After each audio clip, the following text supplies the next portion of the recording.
Number 11 is interruptions. The biggest single time wasters in the world of work within the office are interruptions. And the two major types of interruptions are telephone and walk-in visitors. People that just drop in to socialize and to talk to you. So how do you deal with these interruptions? Let's talk about the telephone first.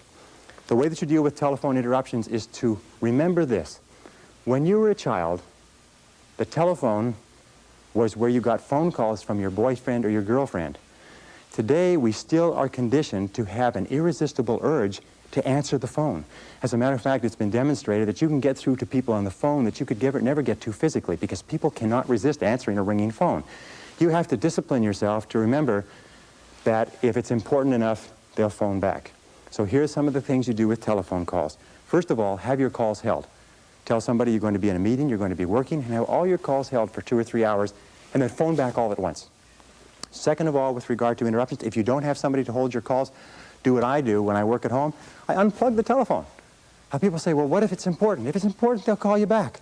Another thing that you can do if you can't stand unplugging the telephone is put on an answering machine and have the calls captured with an answering machine and then call them back at your own leisure. But don't be a slave to the telephone. The next principle with regard to interruptions is people.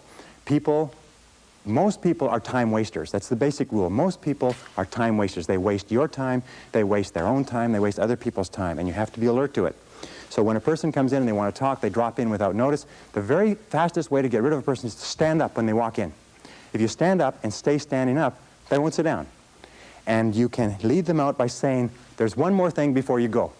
And then just say it and lead them to the door. If necessary, and I've had to do this on occasion, a talkative person comes into my office, I get up and I start toward the door and I say, I was just leaving, and I leave. And the person follows me out and goes on somewhere to bother somebody else, and then I go back into my office.